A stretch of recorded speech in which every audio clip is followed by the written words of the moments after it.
John Lennon wrote Imagine 50 years ago. Can you believe it's been that long? Yet it's interesting to see how little we've actually advanced towards this kind of humanitarian future, a world in which we live in peace, where there are no national divisions, a world with no religions to fight or die for, a world without greed or hunger, with humanity united. In contrast, technologically and scientifically, we've advanced by leaps and bounds over the last 50 years and continue to do so. In fact, when I Googled visions of the future, I came up with all sorts of futuristic images of towering buildings, robots, and skies filled with flying vehicles. Images of concrete jungles with amazing technological inventions, bionic body parts, and things that make life more convenient. But those images also contained maps of the earth in which all low-lying lands had been swallowed up by the oceans, and all that remained on our planet were mountainous areas. And these lands, these futuristic visions, seem to be devoid of humanity. Science has advanced, but our human hearts and souls have not kept up. In fact, this future seemed bereft of wisdom, of care, and of connection. So rather than feeling inspired like I am by the song Imagine, I found that vision of a new tomorrow rather depressing and not something really worth striving for. It looked to me like a mechanized planet lacking the best of humankind, a planet built of technological advances while leaving spiritual and emotional evolution in the dust. So rather than escape into futuristic, mechanized fantasies today, I wanted to imagine a new tomorrow that we can not only dream up, but also feel called to work towards in our lifetimes. A future which our hearts long for, a future with heart. So I invite you to close your eyes for a moment and get comfortable. And then visualize with me a world in which there is enough food, water, and resources for everyone. People feel healthy and vibrant with free and excellent healthcare for all. There's good education and meaningful work for everyone. Imagine a world with equality and dignity for all races, colors, and genders. A world in which walls come down and people engage in reparations, peace building, and restorative justice. A world in which we've moved from me to we. Imagine a world in which we've transformed urban sprawl into life-giving green spaces, in which we've rewilded our planet, as Sir David Attenborough and other environmentalists call us to do, and we've reversed climate change. A world where there is sustainability in all systems. Imagine a world in which compassion, service, and kindness are the default. A world filled with laughter, joy, and hope, in which love guides our way. Breathe into that. How does it feel to live in that kind of a world? What does it smell like to you? What are the sounds you hear? What are the sensations that you feel in your body? What does your day look like in that world? Who are you with? What are you engaged with? What's your work? What are your hobbies? And now take a deep breath into that world. That's a world worth living and working for, isn't it? That's something to aspire to. When you're ready, feel free to open your eyes. Zen master Thich Nhat Hanh explains, the quality of our life depends on the seeds we water. If you plant tomato seeds in your gardens, tomatoes will grow. Just so, if we water the seeds of fear and hate, they will grow. And we've seen that so clearly over the past few years. But, he says, if we water the seeds of peace in our hearts, peace will grow. When the seeds of love, respect, and peace are watered, we will become happy. And that is what we must do now, my friends. We must plant seeds of the future that we want. The new administration is repairing, tilling, amending, and fertilizing the damaged, arid soil. And now we must plant seeds of the future we dream of. There's an old Chinese proverb that says, the best time to plant a tree was 20 years ago. The second best time is now. We mustn't wait and get lulled back into inaction. So how do we plant those seeds now? This week I watched a wonderful movie called Jingle Jangle that Ayana had recommended to me. And one of the many things that I loved about this movie was that almost everyone was of African descent, even though it was set in Victorian England. People at all levels of society were Black and brown in a world that in our history books would have been depicted majority white. Certainly all the educated, wealthy folks would have been white, but in this film, they were Black. And at first I found myself a little confused, having never seen Victorian England portrayed in this way. And then I began to realize that so much of what we can imagine is shaped by what we see around us. Seeing a society in which people of African descent and people of color are treated equally, indeed are the kings and queens, helps us visualize and normalize such a world. Other productions that have embraced this kind of paradigm shift recently are the series Bridgerton, and of course the famous musical Hamilton. And I also saw an African version of Hamlet by the Royal Shakespeare Company. In all cases, characters that are traditionally depicted as white were played by people of color. And as I watch these, I realize how important it is to shift our classical perceptions of who can legitimately appear in historical dramas, because what was happening in society at that time in history was oppression, suppression, and the worst of mankind's domination, not a future we want to perpetuate. So what we get to experience in such works of art is a world rewritten in which everyone is equal and valued. And that kind of portrayal leads to normalizing.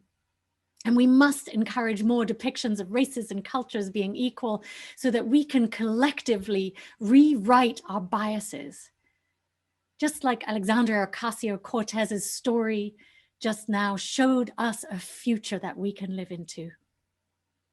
What if our media more often pictured a world of our imagination, a world in which everyone is valued, celebrated, and given similar opportunities, so this paradigm can become part of our subconscious vision?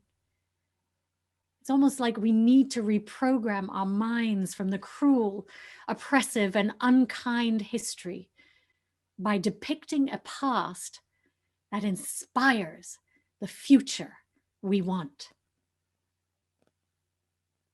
We need to do the same in the way women are portrayed, seeing plentiful images of women as leaders and superheroes. We can use our media to inspire and normalize the world of our imagination, much like the movie Black Panther does. It depicts a flourishing society of powerful, wise Africans who lead white people with their advanced society. The movie Jingle Jangle ended with this phrase: if you believe, it's all possible.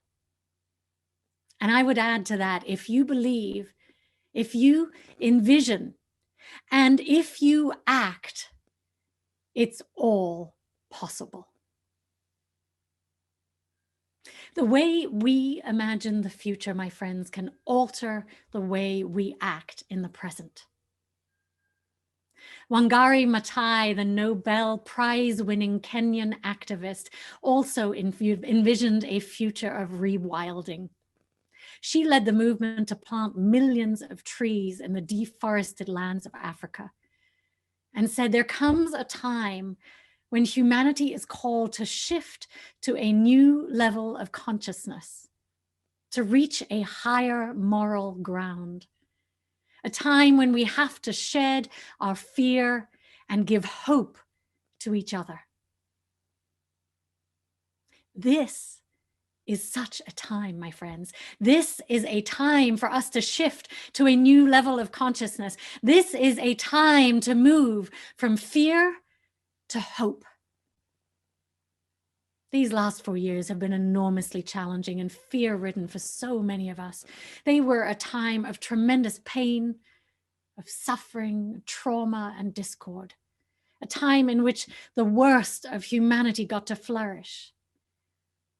Yet strangely, I believe this traumatic period in our nation's history was perhaps necessary to wake us up to the work we need to do most urgently now.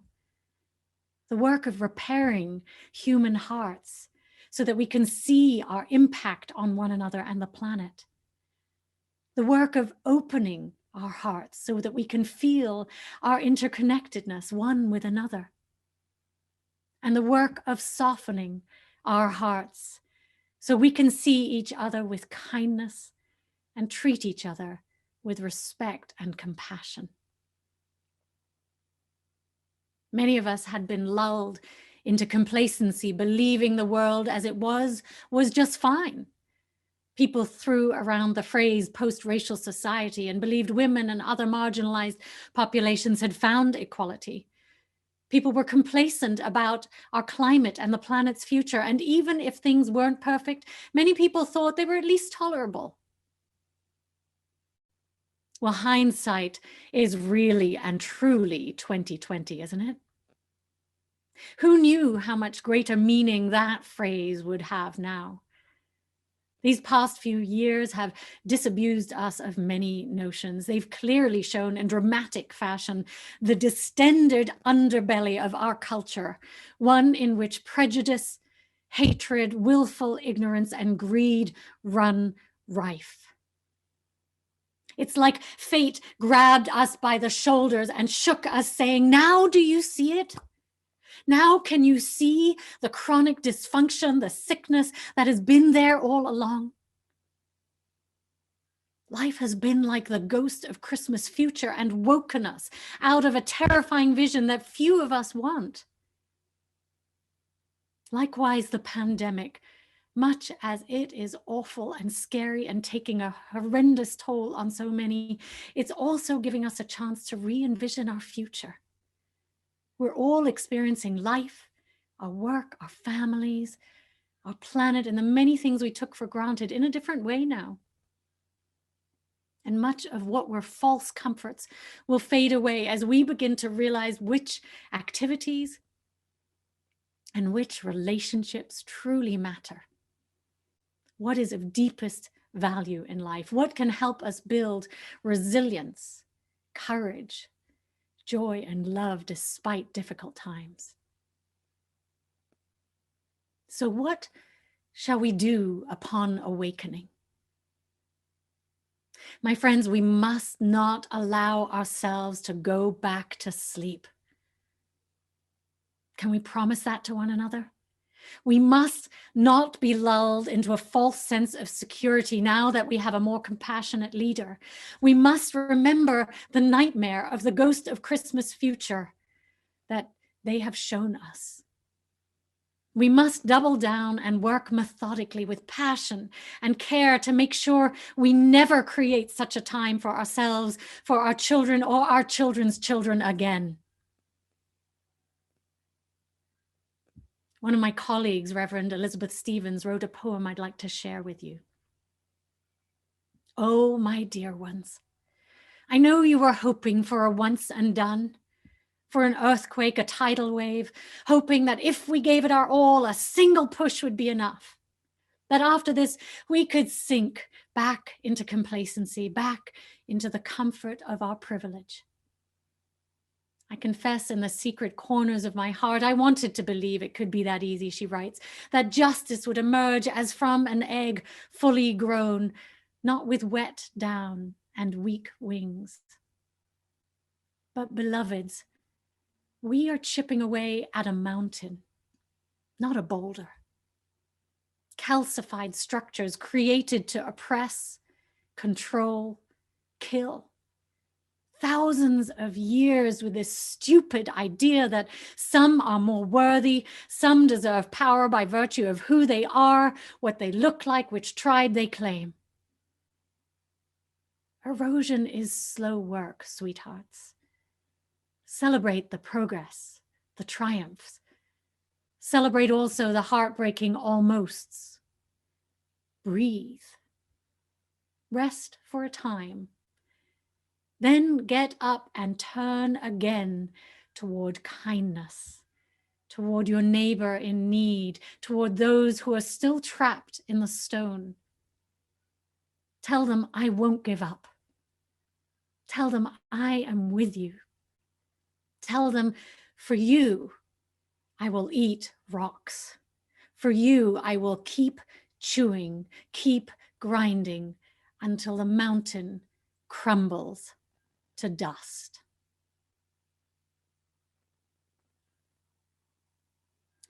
These lessons of resilience, courage, and care are what our children are teaching us now too.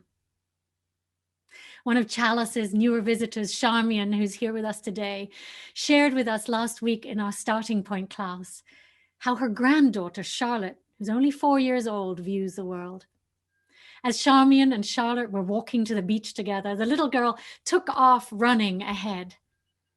And upon seeing her grandmother lagging far behind her, Charlotte ran back to her and said, "Grandma, let's hold hands and we'll win together."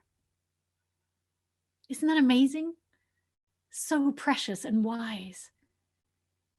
That's what we have to do now, my friends. Follow Charlotte's lead. We need to hold hands with one another so that we can win together. Time's up for leaving people behind. Time's up for cruelty and winning at the expense of another. Time's up for destroying our planet. Time's up for going it alone. Let's hold hands and we'll win together. For many of us, this week has marked the fulfillment of our collective imaginations. To see the first woman and the woman of African and Indian descent installed in the second highest office in the land as Madam Vice President finally shatters the ceilings we've had in place since the founding of this country. Our collective imagination envisioned and allowed this to happen.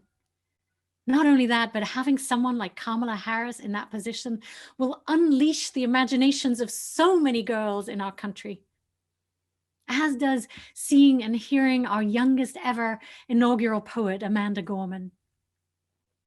At only age 22, Gorman's not only an extraordinary poet, awakening our imagination of a better, bolder future, but she speaks confidently of becoming president one day.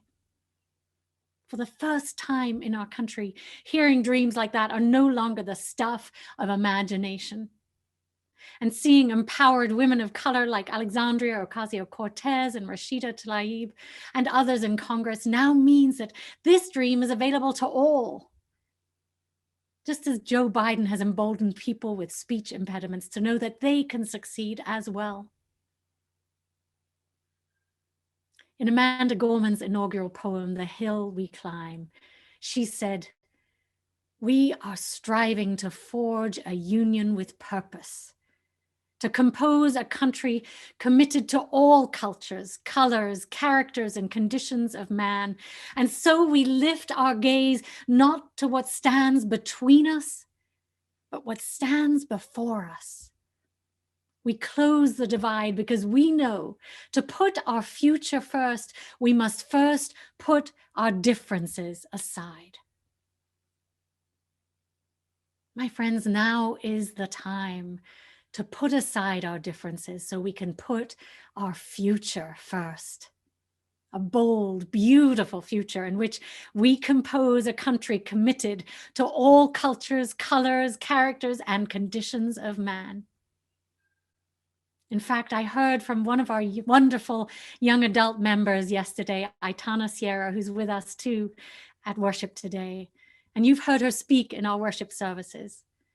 Aitana wrote to me to say, as an undocumented immigrant myself, I have felt enormous relief staying updated on Biden's comprehensive immigration policies, as well as how important they are to him. I have more hope in my future than I thought I could before. Inspired by that future, she created this amazing painting that shows her sense of vision and hope now, and I want to share that with you now. Isn't it magnificent? This wonderful, empowered woman on horseback riding into our future. Thank you, Aitana, for sharing your gifts with us. Aitana, Amanda, Alexandria, such inspiring and visionary young women. I can't wait for them to lead our country. Amanda Gorman goes on to say, we did not feel prepared to be the heirs of such a terrifying hour, but within it, we found the power to author a new chapter, to offer hope and laughter. These last 4 years pushed us to the very edge of what we as a democracy and people could bear as our most precious values felt trampled. I cannot help but wonder if such extremes of destruction, lies, and horror were sadly necessary to awaken more of us into action. Without shadow, we do not yearn to emerge into the light. Without the evil and harm we witnessed over the last few years, would we have been stirred from our slumbers? Would we have realized the urgency of immediate action and relentless commitment as the only path to achieve a better world? Because we must not only lift one another up, we must save our planet's ability to sustain life, and we must do it now. There's not a moment to waste. Amanda, a true prophet, who like Greta Thunberg brings so much hope to our future, goes on to say, if we merge mercy with might and might with right, then love becomes our legacy and change our children's birthright. So let us leave behind a country better than the one we were left. In every corner called our country, our people, diverse and beautiful, will emerge battered and beautiful. When day comes, we step out of the shade, aflame and unafraid. The new dawn blooms as we free it, for there is always light, if only we're brave enough to see it. If only we're brave enough to be it. Wow. I'm proud to live in a world that has somehow produced an Amanda Gorman, a Greta Thunberg, an Alexandria Ocasio-Cortez, an Aitana Sierra, a Charlotte, a Charmian, an Ayanna Gaines, an Elizabeth Stevens, a Wangari Maathai, and a Vice President of the United States by the name of Kamala Harris. May we see their light and be inspired and brave enough to let our light shine. If you believe, if you envision, and if you act, it's all possible. My friends, may we hold hands and win together. And may we allow love to guide us and let it show us the way forward to a future beyond our wildest imaginings. Blessed be. Amen.